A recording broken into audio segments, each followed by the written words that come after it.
Kembali lagi bersama Saiful Bertanya. Kali ini kami kehadiran seorang aktivis muda. Dia sekarang menjadi Sekretaris Umum Dewan Pimpinan Daerah Ikatan Mahasiswa Muhammadiyah Daerah Istimewa Yogyakarta. Namanya Farhan Aji Dharma. Oke, halo Bang. Halo Mas Saiful.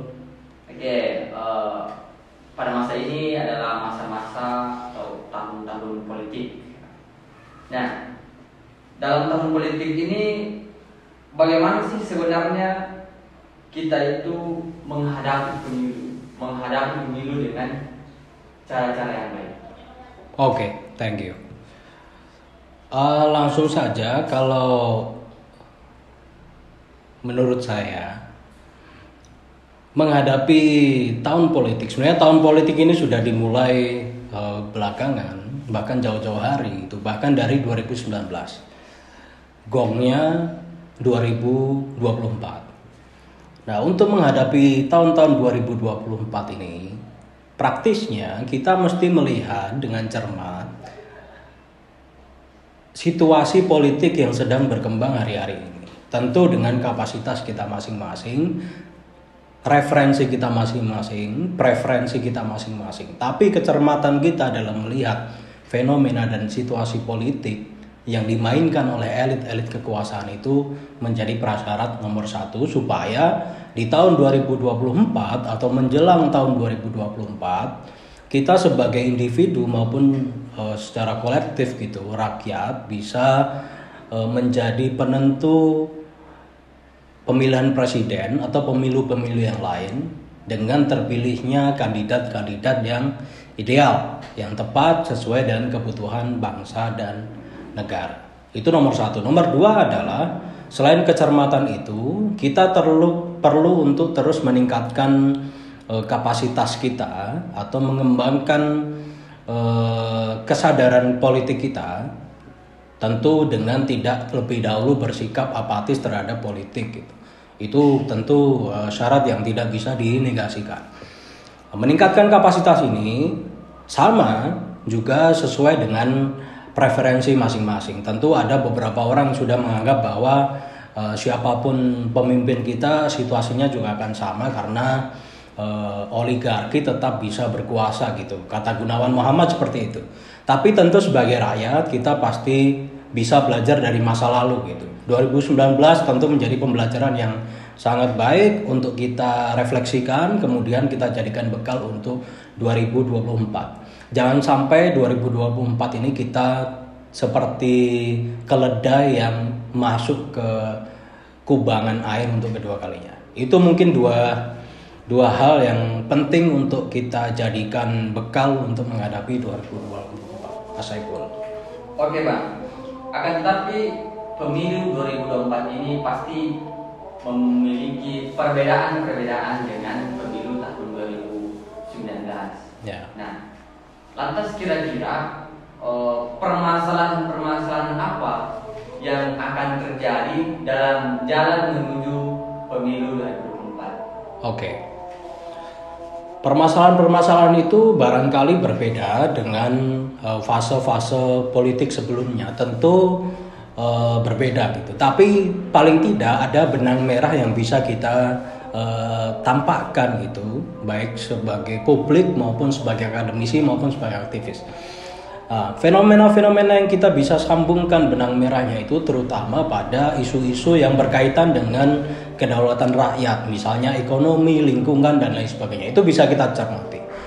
Yang kedua adalah isu-isu yang berkaitan dengan hal-hal yang sensitif seperti agama, identitas, ras, kesukuan, kedaerahan, latar belakang dan lain sebagainya.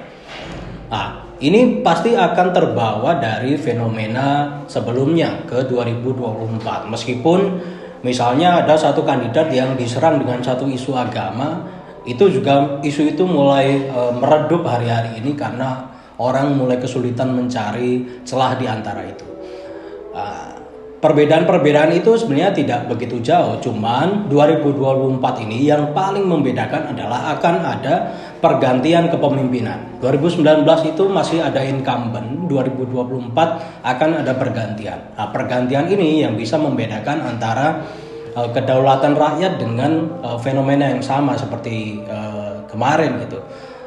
Kalau kita bicara soal pilpres, bisa tidak kita menentukan presiden yang bisa memposisikan dirinya secara presisi menghadapi kepemimpinan dia 5 tahun mendatang 2024-2029, terutama terkait dengan kebijakan-kebijakan publik yang sudah dicanangkan bahkan sudah ongoing gitu oleh Presiden Jokowi. Nah, ini kan yang jadi polemik hari ini gitu. Jokowi sedang khawatir, istana sedang khawatir apakah kandidat-kandidat ini bisa dan dapat melanjutkan program-program yang sudah kadung dilaksanakan di periode ini. Misalnya kita sebut IKN.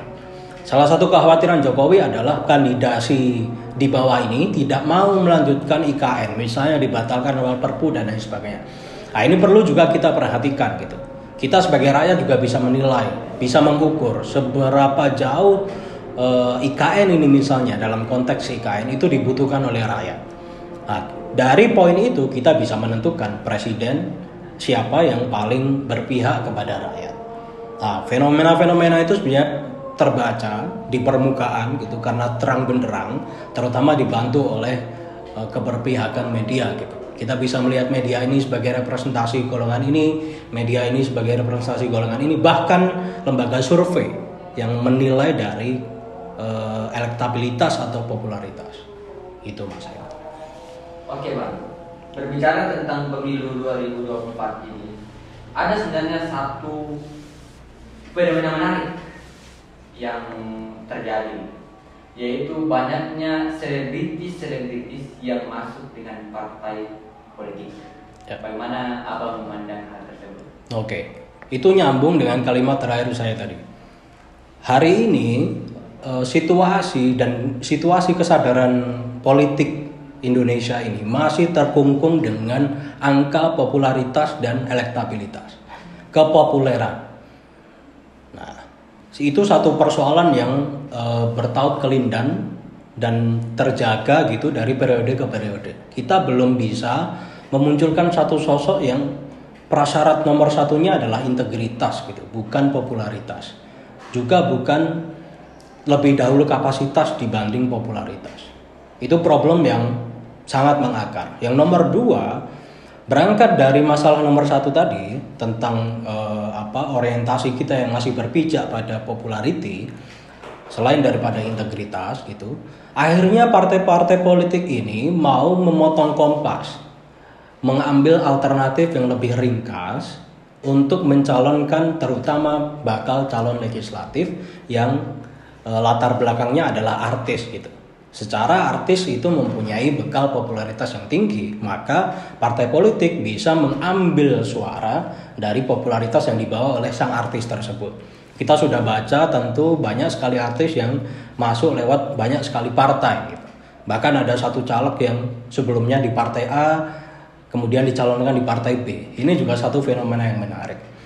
Tapi poin yang ketiga yang ingin saya sampaikan adalah kegagalan partai politik dalam melakukan kaderisasi di tubuh partainya sendiri.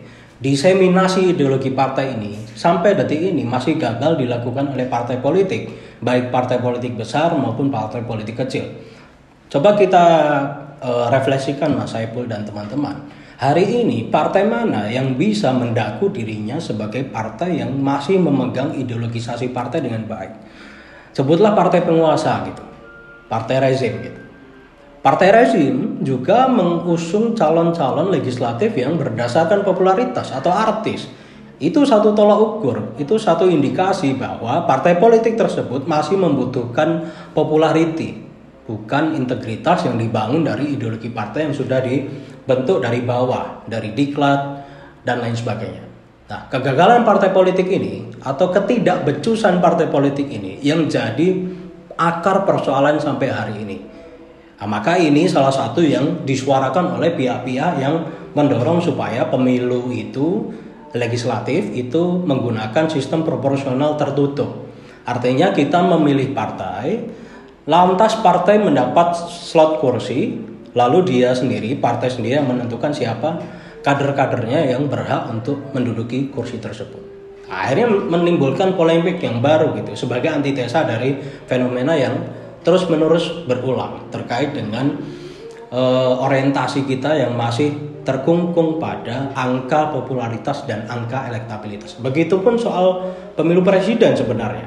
Kita masih terjebak pada elektabilitas. Tadi juga saya sudah menyinggung lembaga survei gitu. Kita juga patut bertanya kepada lembaga survei. Integritas lembaga survei ini sudah sejauh mana? Karena kita lihat satu lembaga survei dengan lembaga survei yang lain menghasilkan hasil yang berbeda, meskipun dengan metodologi yang berbeda. Cuman kita patut bertanya, sudah objektifkah lembaga survei itu melakukan survei? Lalu pertanyaan kedua, apakah elektabilitas masih menjadi tolak ukur yang kita gunakan nomor satu untuk menilai kebutuhan pemimpin negara kita?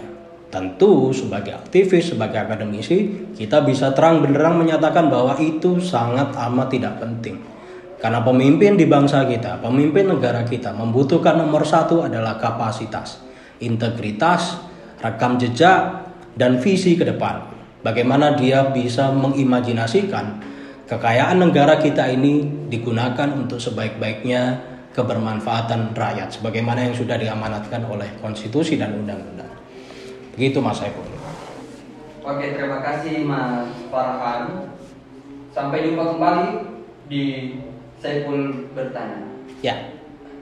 Salam perubahan untuk persatuan.